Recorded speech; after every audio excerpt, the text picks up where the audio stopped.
Hello बच्चों, the question says that using Gauss theorem, show mathematically that for any point outside the cell, the field due to a uniformly charged thin spherical cell is the same as if the entire charge of the cell is concentrated at the center. Why do you expect the electric field inside the cell to be zero according to this theorem? Okay, तो इसका लिखते हैं की concept होता है electric flux phi होता है phi equals integral of E dot D A. Okay, और सेकंड यूज करेंगे हम लोग यहाँ पे गॉस लॉ क्या बोलता है, किसी भी क्लोज सरफेस से जो इलेक्ट्रिक फ्लक्स की वैल्यू होती है वो होती है phi equals charge enclosed upon epsilon naught. जो उस पर्टिकुलर सरफेस के अंदर चार्ज बंद है डिवाइडेड बाई एप्सिलॉन नॉट। तो ये होता है फॉर्मूला गॉस लॉ का। अब देखिएगा, बोला कि एक सेल है और उस पर चार्ज यूनिफॉर्मली डिस्ट्रीब्यूटेड है। तो मान लेते हैं, फर्स्ट इस तरह से बनाते हैं कि मानते हैं एक सेल है, ठीक है, और चार्ज इसके सरफेस पे यूनिफॉर्मली इस तरह से डिस्ट्रीब्यूटेड है। तो बोला किसी आउटर पॉइंट के लिए, आउटर पॉइंट यहाँ पे पी मान लेते हैं,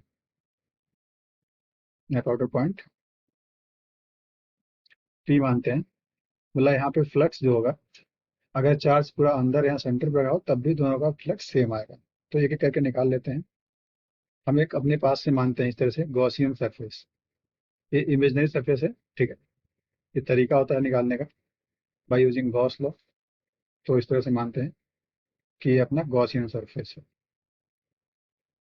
और ये स्फेरिकल शेप का ये वाला गॉसियन सरफेस है जो पॉइंट पी से पास कर रहा है। अब इसके अंदर चार्ज जो बंद होगा, अगर यहाँ फ्लक्स देखें तो फाई बन जाएगा इस पर्टिकुलर सरफेस से चार्ज इनक्लोज। अगर इस पे चार्ज क्यू मानते हैं, इस सेल पे चार्ज क्यू फैला है, तो कितना हो जाएगा, ये हो जाएगा फाई इक्वल्स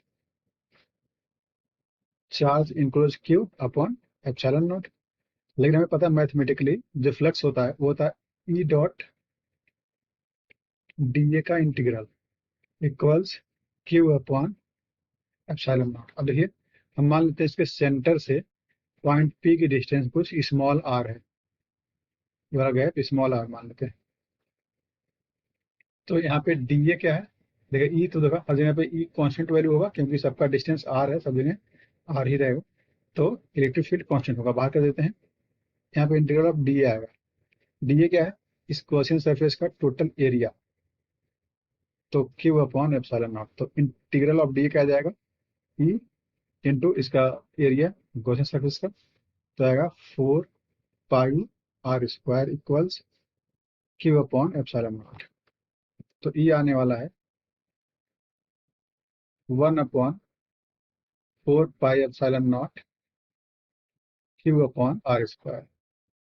तो इलेक्ट्रिक फील्ड आ गया है सेल की वजह से, जब सेल पे पूरे चार्ज यूनिफॉर्मली डिस्ट्रीब्यूट, ठीक है। अब सेकंड केस मान लेते हैं, फिर से सेकंड मानते हैं कि पूरा चार्ज जो है यहाँ सेल के अंदर एक पॉइंट चार्ज इस तरह से रखा है, इस तरह से एक सेंटर पे सेंटर्ड चार्ज क्यू, और ये अपना पॉइंट पी है, ठीक है। सब कुछ सेम है, ये वाला गैप अभी भी आर है, ठीक है। हमने सेल के पूरे चार्ज को उठा के सेंटर पे रख दिया, ठीक, इतना काम किया है। अब इस तरह से मानते हैं कि ये रहा अपना गॉसियन सरफेस, जो डॉटेड लाइन है यही आपका गॉसियन सरफेस है, इस स्फेरिकल शेप का है, ठीक है, और डिस्टेंस आर है। तो अब इससे अगर फील्ड लिखेंगे तो ये अपना फिर से आएगा integral of E dot d equals, इसके अंदर जो चार्ज बंद है ये डॉटेड जो लाइन है इसको लिखते हैं Gaussian surface. So E dot d equals वही अपना गॉस लॉ से क्यू, जो चार्ज अंदर इंक्लोज्ड है तो Q divided by epsilon naught, ठीक। तो ई बाहर करते हैं, integral of d A equals Q upon epsilon naught. तो आ जाएगा ई और डी ए कितना होगा, total area of the sphere, तो 4 pi r square equals Q upon epsilon not.